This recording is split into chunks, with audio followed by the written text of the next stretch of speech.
చేశారనే దాని మీద ఏదో జరిగింది. దాని మీద కేసులు అయిన విషయం అసలు తనకే అర్థం కాలేదు ఎందుకైంది.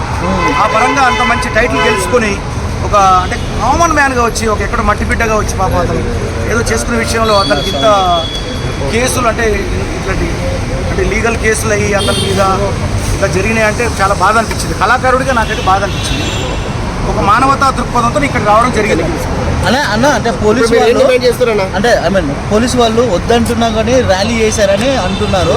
ఒక వీడియో కూడా రిలీజ్ అయింది, దాని వల్లనే ఎక్కువ ఎఫెక్ట్ అయిందని అంటే మీరు వెళ్ళండి అని చూశాను నేను అంతవరకే. కానీ అది దాని గురించి కరెక్ట్గా నాకు కూడా ఎంతవరకు కరెక్ట్ అంటారు అంటే అంటే నేనేంటంటే అండి పల్లవి ప్రశాంత్ ఒకవైపు నుంచి చట్టాన్ని నేను గౌరవిస్తే మాట్లాడతాను. అవును, ప్రెస్ను గౌరవిస్తూ చట్టాన్ని గౌరవిస్తూ నేను మాట్లాడను.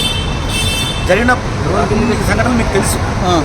అంటే మీరు వచ్చిన పర్పస్ ఏంటన్నా? ఇప్పుడు జూబ్లీహిల్స్ పోలీస్ స్టేషన్కి వస్తున్నారు. ఇప్పుడు నేను లోపల అతనితో ఎలా మీకు తెలుసు కదా, తను రైతు బిడ్డ వస్తే నేను పాట బిడ్డకి వెళ్ళాను. తను గెలవాలని నేను కూడా సపోర్ట్ చేశాను. శివాజీ అన్నతో సహా అందరూ సపోర్ట్ చేశాను. అలాగే బయట అతనికి ఇట్లా జరిగినప్పుడు ఎవరో మన తోడు ఉండాలి కదా, మన బాధ్యత అది. ఇప్పుడు ఇప్పుడు అది ఒక క్రిమినల్గా కళ్ళ ముందు కావాలని చేసిన కేసు అయితే నేను తన అభిమానులు తనపై దాడి చేస్తే కూడా కాదు కదా. అంటే నేను తన అభిమానులు దాడి చేస్తే పల్లవి ప్రశాంత్ కేసు మీరు ఎలా చూస్తారు? ఏదైనా బాధాకరమైనది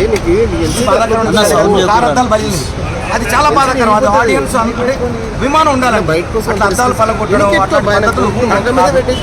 అది కొంతమంది చేసిన పని. 10 మంది ఒకరిద్దరు తేడా ఉంటుంది. అది జనానికి అది ఆడియన్స్ సంబంధించిన విషయం. చాలా మంది దానికి సంబంధించిన పట్టుకొని వచ్చారు 16 మందిని. వాళ్ళు అతనికి సంబంధించిన బంధువులా లేక అభిమానులా? ఎవరు తీసుకొచ్చారు 16 మంది. ఇప్పుడు మీరు పోలీసులకు ఏం చెప్పదలుచుకుంటారు సార్? జస్ట్ నేను ఒక మానవతా దృక్పథంతో తమ్ముడుగా మన ఒక రైతు బిడ్డ ఒక పల్లె బిడ్డ గెలవక ఒక కామన్ మ్యాన్ ఒక బిగ్ బాస్లో ఒక గెలుపునిచ్చి ఇవాళ ఇంత పెద్ద పేరు సంపాదించి టైటిల్ గెలుచుకున్న వ్యక్తి, ఒక ఇండస్ట్రీలోనే ఒక రికార్డ్ సృష్టించిన ఒక వ్యక్తికి ఒకేసారి ఇలా ఎందుకు జరిగింది అనే దాన్ని స్పందించి నేను స్టేషన్కి వచ్చి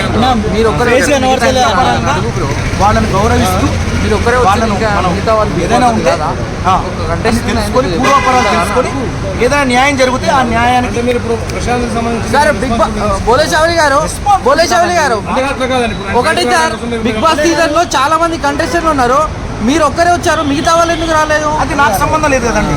ఇప్పుడు అంటే కలిసి ఆడారు, మరి నా మనసు ఏం చెప్తానో అది చేశానండి. కలిసి ఆడారు, మరి ఏమైనా అయితే పట్టించుకోరా సార్? అదే సార్ నేను వచ్చాను కదా. మీరు ఒక్కరే అయిపోయారు సార్, మిగతా వాళ్ళు కాదా సార్? నేను ఎలా చెప్తానండి, ఎవరు ఇష్టం వాళ్ళండి. అంటే ఒక కంటెస్టెంట్ కి ఏమైతే అందరూ బాధ్యులే కదా సార్, చూడాలి కదా ఒకసారి వచ్చి చూడాలి కదా అన్న. దీని ప్రభావం వచ్చే ఎలా ఉండబోతుంది అన్న? దీని ప్రభావము వచ్చే సీజన్ కి ఎలా ఉండబోతుంది అంటారు? కామన్ మ్యాన్ సీజన్లోనే జరిగిన పరిస్థితి ఇప్పుడు నెక్స్ట్ సీజన్ ఎలా చెప్తాం బ్రదర్? ఈ సీజన్లోనే ఈ పరిస్థితి మీకు తెలుసు. ఇక మనం వచ్చే సీజన్లో ఉంటే ఎలా చెప్పగలుగుతాను? Okay, thank you brother, thanks. మీరు కూడా సహకరించండి అందరూ, వాళ్ళందరూ. బోలేశౌలి గారు పల్లవి ప్రశాంత్ బయటకు తీసుకురండి. Thank you.